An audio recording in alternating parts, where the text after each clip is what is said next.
Having trouble picking a Warlock Patron? Well, you're in luck, because behind today's secret door, all Warlock Patrons ranked.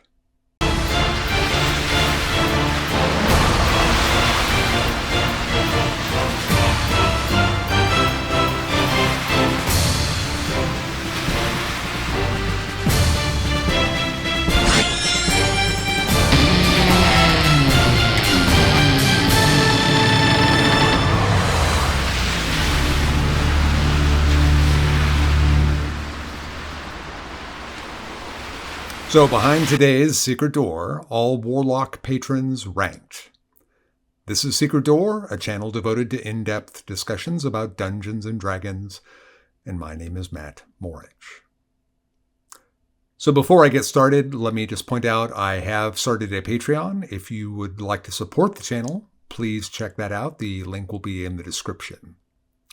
Also in the description, there will be a link to a video where I describe at the highest level for the Patreon members, a persistent play-by-email, play-by-message, however you want to phrase it, campaign where you and your other Patreon members will be able to form a party and go on monthly adventures.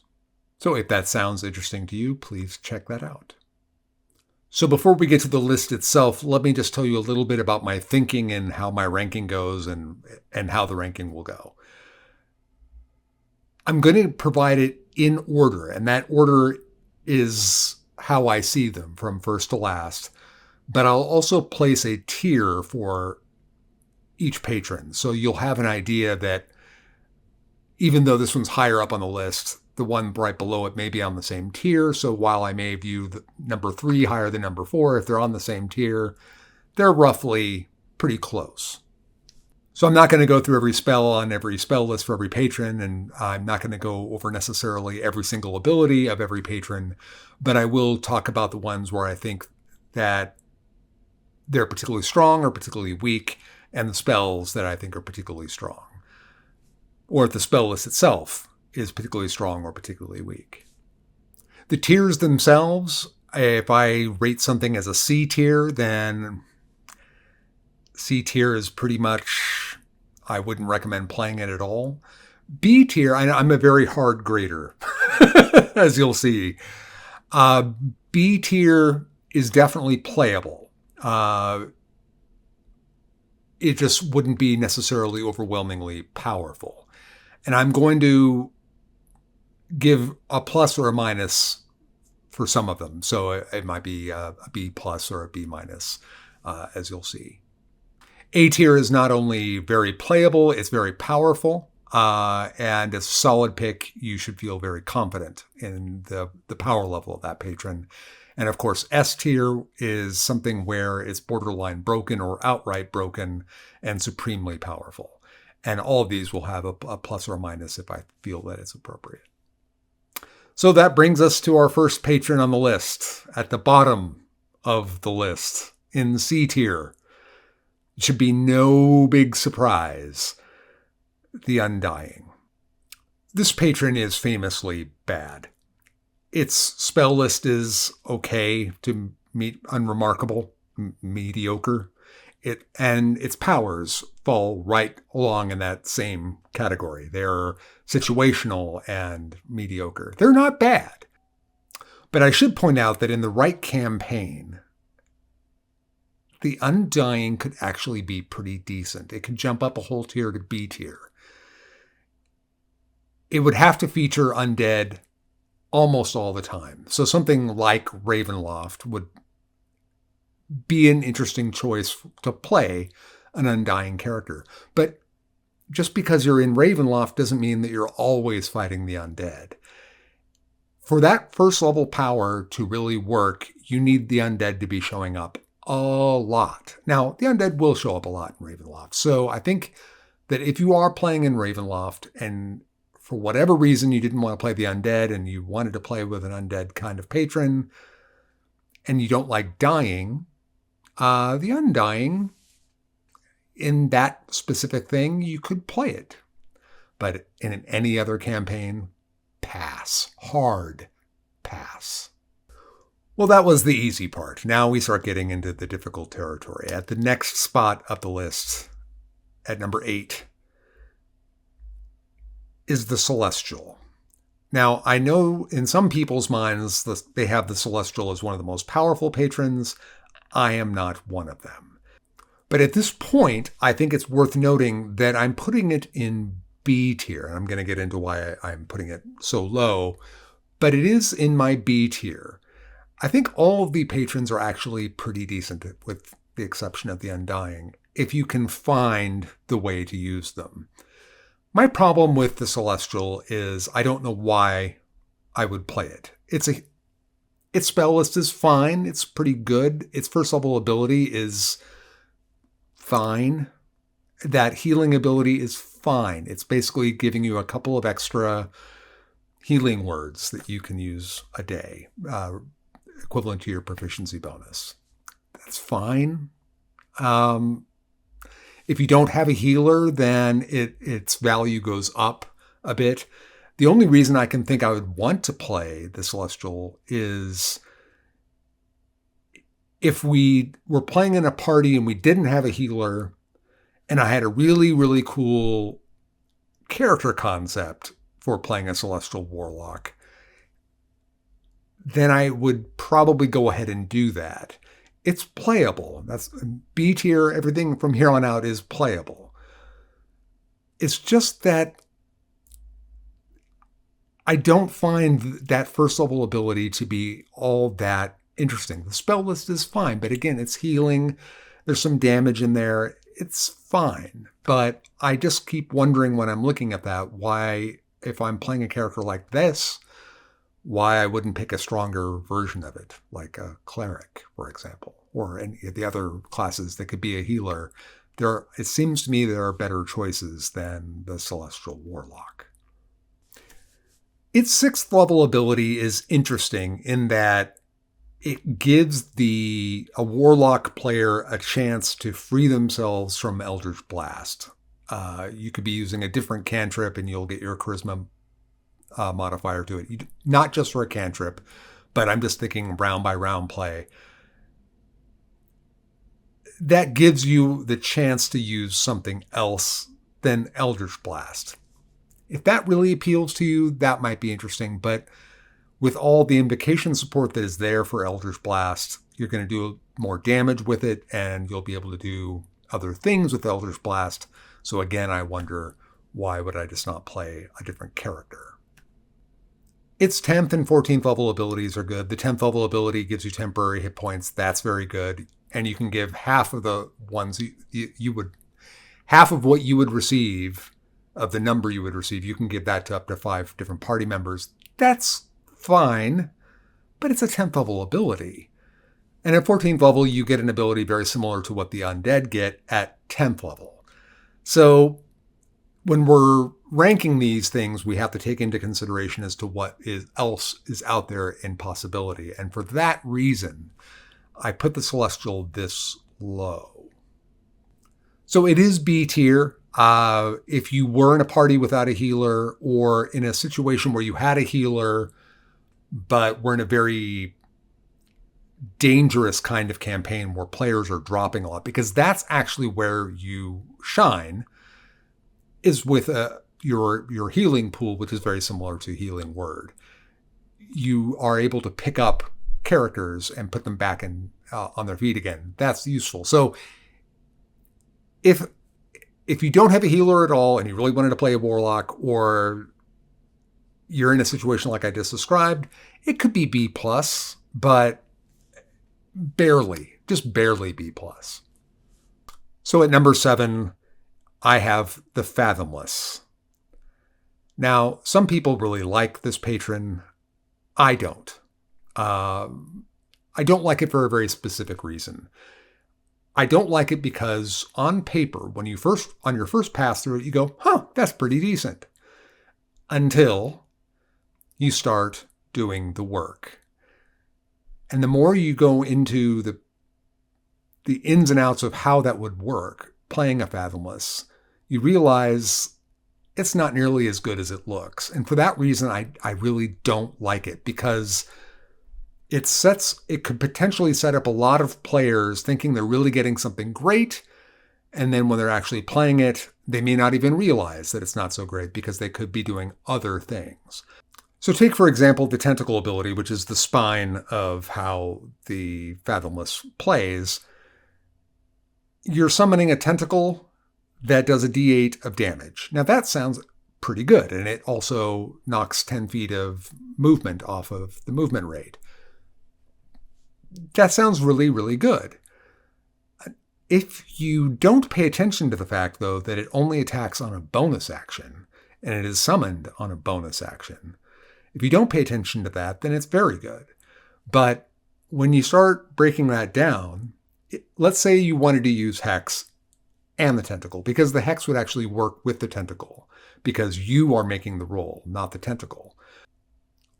The tentacle is just not giving you the kind of damage you think it is, because your first action, if you're going to use Hex, is going to be to drop Hex. Or you could drop the tentacle or whatever, but if you do the tentacle or you do Hex in your first action, you'll do whatever you didn't do in the first action, you'll do in the second round. Most combats last on average about 4 rounds in my estimation. So you're talking about 2 tentacle strikes, assuming that you have to move Hex again sometime in the combat round. Sometime in the course of that combat, I should say. So you're getting 2 uses of that tentacle if you're planning on using Hex. And if you don't use Hex, then you're actually losing out on damage. So if you use Hex with the tentacle, you do a little bit more damage, but you only get to use the tentacle half the time. But if you do use the tentacle without Hex, then your damage isn't as good. And in either comparison, it is barely, from levels 1 to 4, better than what the genie gets as a kind of the genie gets that as sort of a whipped cream on their first level abilities. This is the spine of what the Fathomless gets. That tentacle, that's the big deal. That's your big get. For the genie, it's the genie vessel, and they get some extra damage thrown in, and that's very nice. So it bothers me, particularly with the Fathomless, because again, on paper, it looks really inviting. It's got other abilities. Its spell list, the big standout on the spell list, it's got some decent spells up to this point, but the big standout is Big B's Hand, which is a great spell. And that's, to me, the big standout. But you're talking about having to get to 9th level before you get that. And then you get your 10th level ability is to be able to cast Edward's Black Tentacles in a unique way. And that's good too, but now we're talking about 10th level, and we're talking about getting into the very late afternoon of the campaign, shall we say, in most cases. So I don't find much reason to want to play. You get a defensive bonus at level 6, and that's nice. You could argue that the defensive bonus is actually slightly more powerful than the damage itself. But I think that what you end up with the Fathomless, if you want to make it effective, is you have to find a way to make it a control character.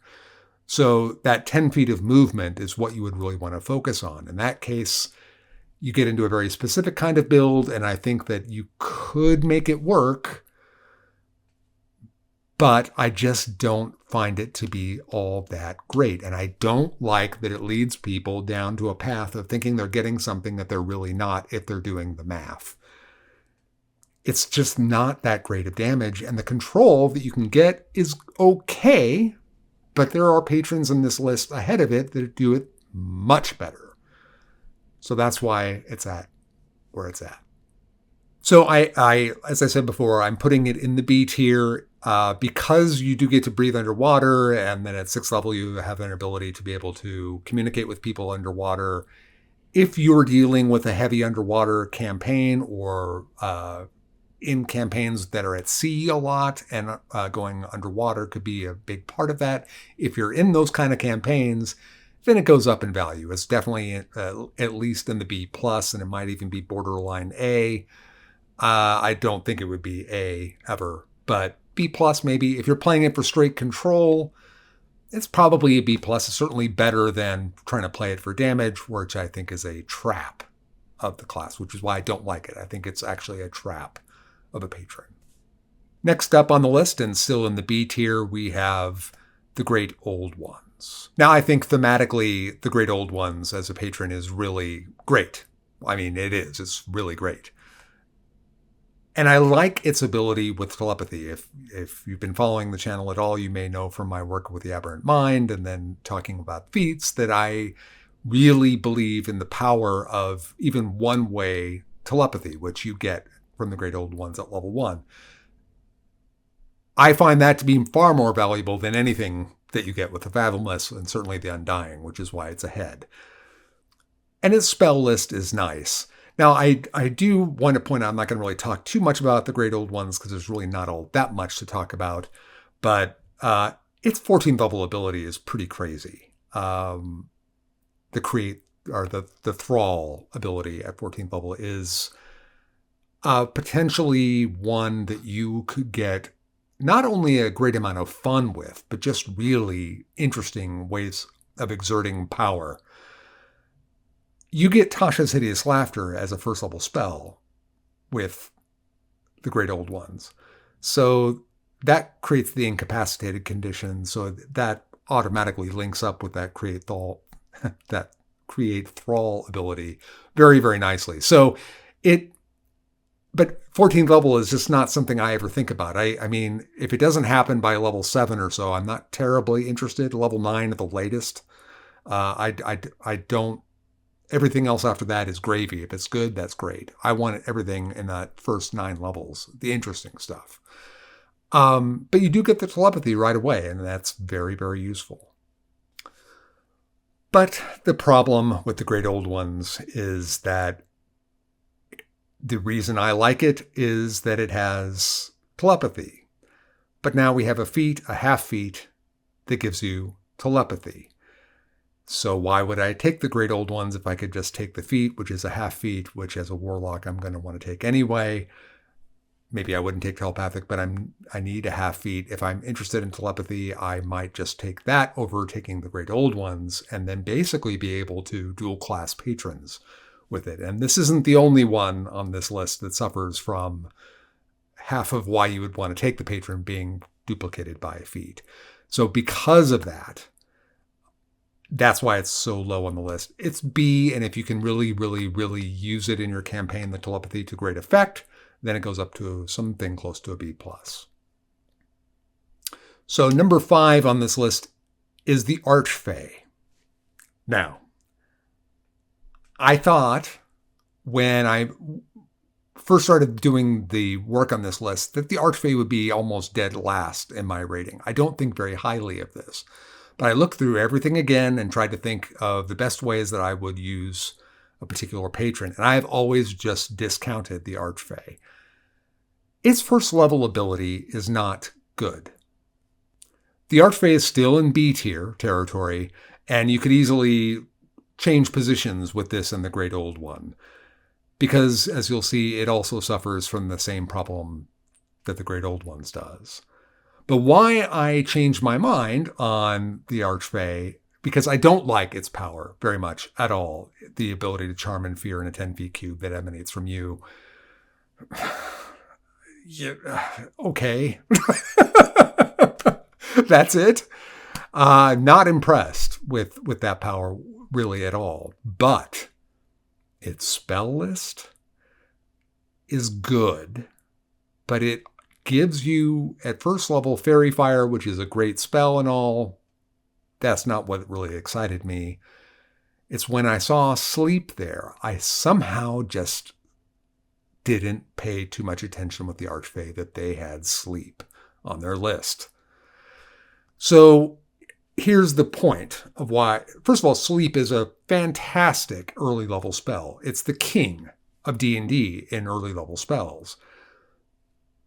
But in the hands of a warlock, where you're upcasting automatically, well, that just makes it all the better. So Sleep can safely be said to rule D&D from levels 1 through 3 or 4. And then in a lot of campaigns by level 5, it's beginning to not really be the go-to spell anymore. Because of the Pact magic, though, you are upcasting it for free. So by the time we're hitting 5th level, when sleep would be phasing out, your sleep isn't doing 5d8, it's doing 9d8. Now, if you combine this with the tactic I had talked to everyone about in a video earlier on how to upcast sleep for free, where you essentially, if there's anyone in your initiative order moving directly after you or relatively quickly after you, then don't take the cast action, take the ready action to cast sleep.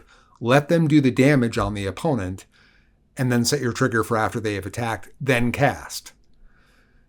In this way, you're getting the effect of an upcast for sleep for free. Now, if you use that tactic with an already upcast sleep, sleep should work through level 5, probably level 6. So the Archfey suddenly became far more valuable to me just on that alone. So if you can kind of go on easy mode from levels 1 through levels 5 or 6 because of that one ability, well, campaigns begin and end all the time. So if I'm sure that I'm going to be very, very strong from levels 5 or 6, that is not a bad patron. It's going to taper out. Things are not going to be as good ever again for the Archfey, but it will be, it'll seem like A tier or maybe even S tier in the early part because of how your Pact magic works and because of you being able to cast it multiple times a day with short rests. But here, of course, we get into the real problem, and that is that this whole effect can just be duplicated with a feat, with the feat portion of a half feat in Fey Touched. If you take Fey Touched, you could take Sleep, and so any Warlock could get the very best part for the cost of a feat that they are very likely to take anyway. Its later abilities are nice. The 6th level ability is is very good. Not great, but very, very effective, very useful. Can make you very, very slippery. But again, as I point out with Fey Touched, you get Misty Step with Fey Touched, which isn't as good in some ways, or in many ways, as the 6th level ability is for the Archfey. But you can pretty much get the two things you would want most out of the Archfey right in that feat. And so for that reason, I can't recommend taking the Archfey, but I can't put it down as far on the list as I would normally. All Warlock Patrons' 14th level ability is at least going to be strong. This one is the same. Its 10th level ability is okay. So its abilities are just not that wowing to me, which is why I originally thought of it as one of the worst patrons. But now I'm going to say it's B in the hands of someone who can really take advantage using the ready action instead of all that. It's going to be definitely B+, and it will definitely, for those levels 1 through 5 or 6, it's going to play like A. So from a role play standpoint, if you had your heart set on Archfey, and there are interesting things you can do with Pact of the Chain with that as well. So if you went that route as well, we're definitely talking B+, A- territory up until level 6. Well, overall, and then it'll play like a strong A from levels 1 through 6. But you can do most of this with Fey Touched. And at number 4, we have the Fiend. And with the Fiend, we are now entering A tier. So I love temporary hit points. The Fiend gives you a great ability to be able to get a lot of temporary hit points. Perhaps not at will, but more or less you can find and contrive ways to get them at will. So to be able to be just walking around with those temporary hit points is very, very, very nice. So its first level ability, great. The spell list is good. The big standout there being Fireball, which of course is a great spell. Fireball famously peters out rather quickly in terms of how potent it is. But you're upcasting for free, so by the time you're hitting fifth level spells, that is, your Fireball's doing 10d6 instead of 8d6. That's not great upscaling, but you're doing it for free. 10d6 area of effect is the best you can do.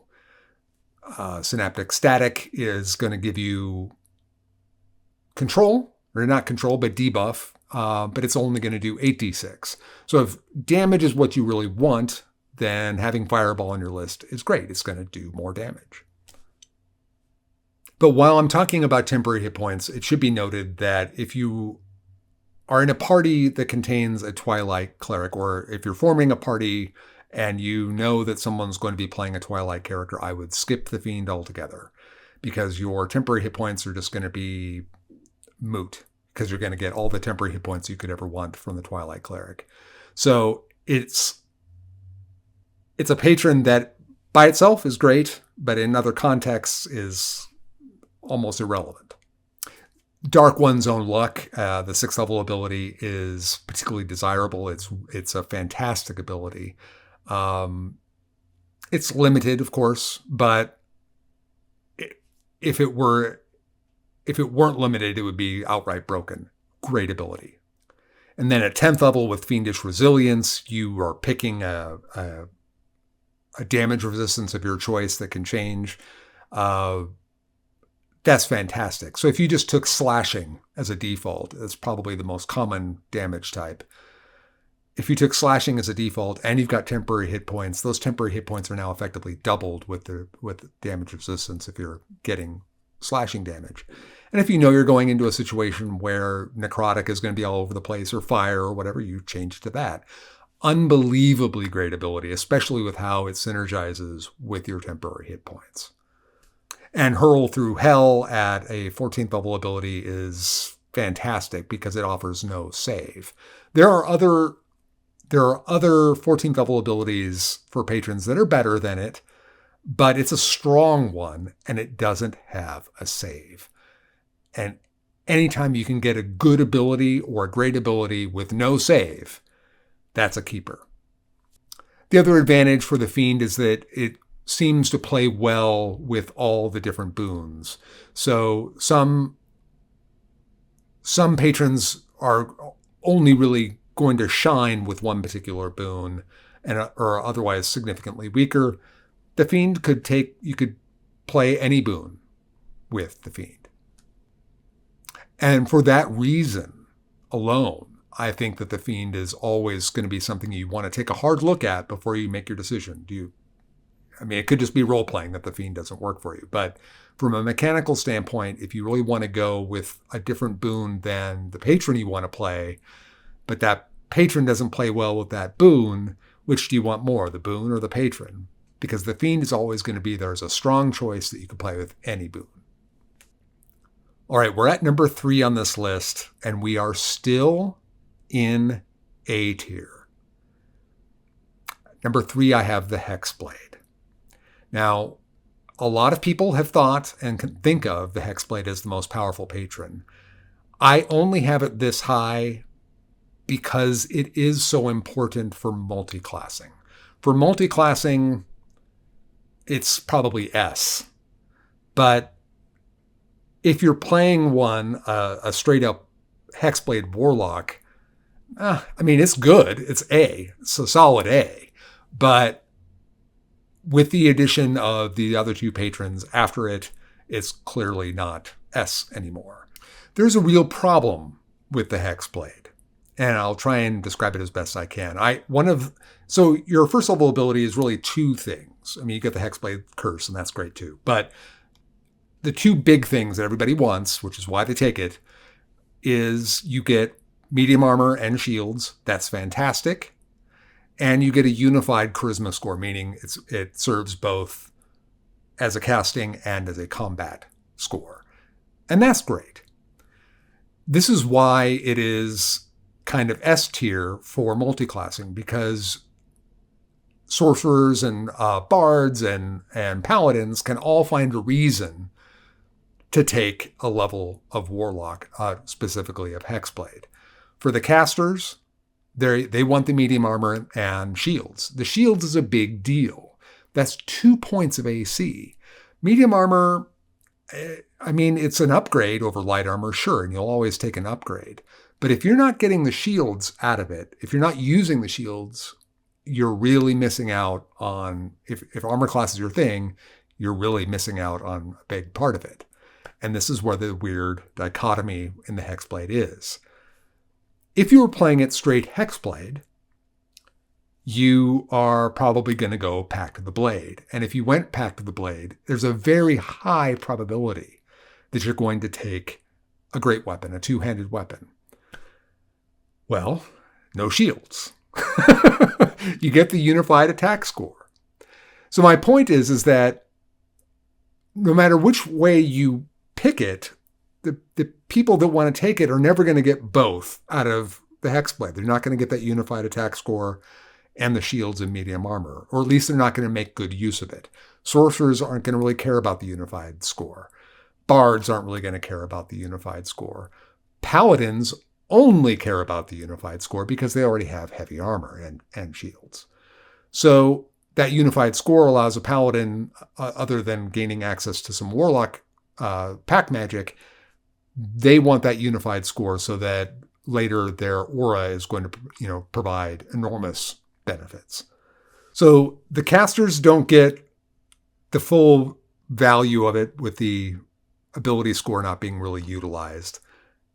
The paladin is only getting it for the ability score. And if you're taking the Hexblade, you're really getting the ability score and you're getting medium armor in most cases, which is nice.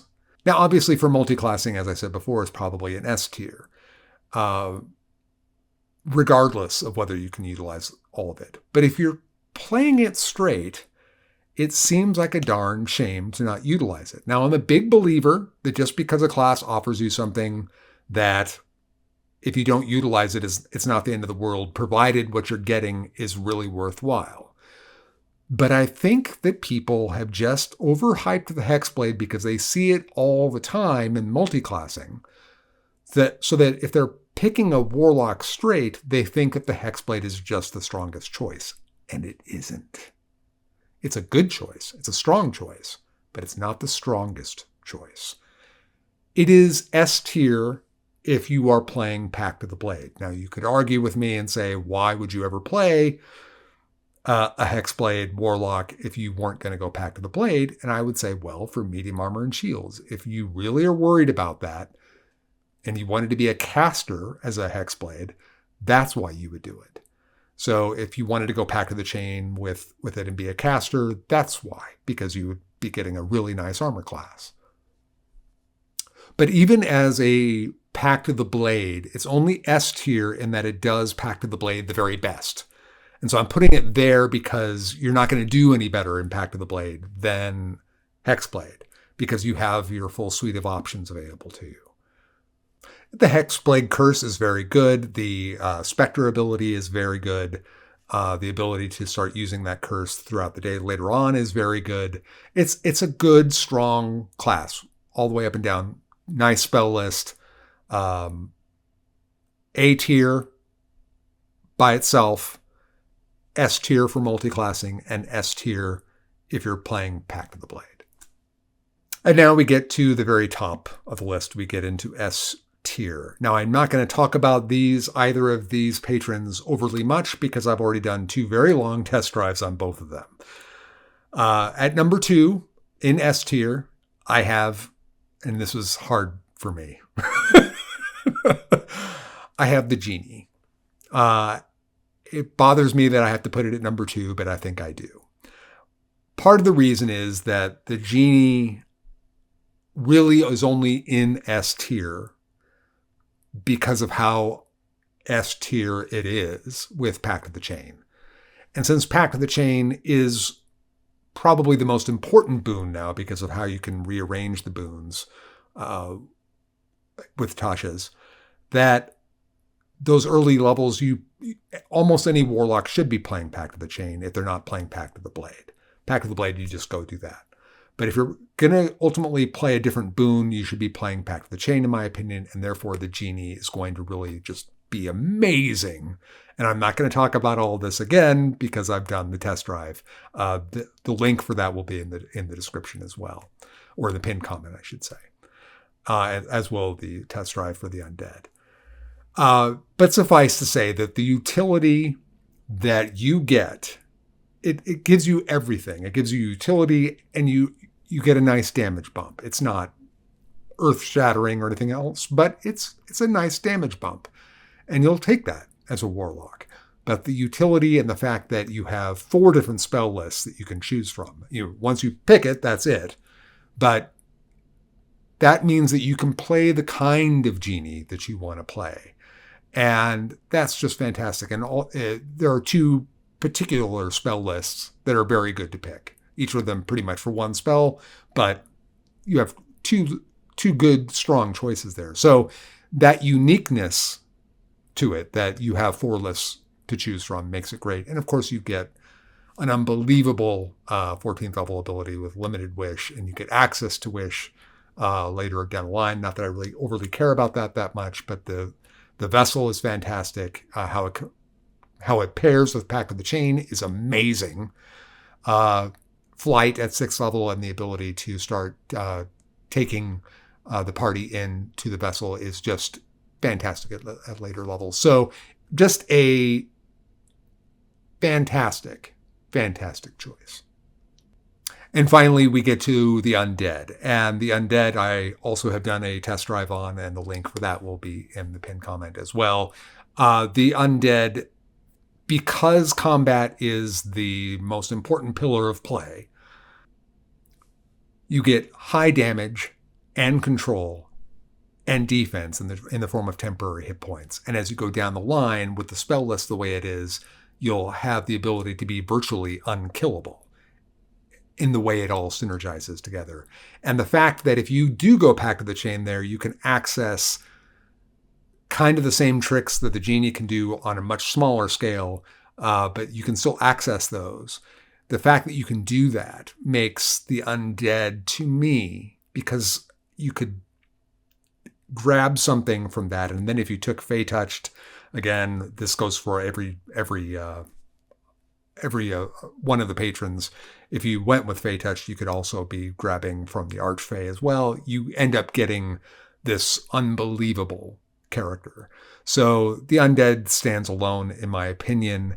But if I were to give them a point score, and I were to say that let's say that the undead's criticism of it would be that Form of Dread runs, you can only use it the amount of times a day equal to your proficiency bonus. That is a limiting factor, but not as much as it sounds like, because there's not as many combats in a day as in the old days. About 3 a day, maybe 4 in an adventuring day is what is normal, I would say, these days. So by 5th level, you're pretty much good to go for the day. So with that in mind, I would say the undead's probably a 95 out of 100. I would put the genie at like a 94. So because what the genie does, it does better than the undead, but the undead is better in combat. And if combat is the most important pillar of play, then it's got to be number 1. So that's it. That's my list. If you liked the video, please like, please share, please subscribe. And if you're interested in supporting the channel, please do check out my Patreon. And if you're stuck and you don't know where to go, you can always search for a secret door. Until next time, I cast Bless on all of you.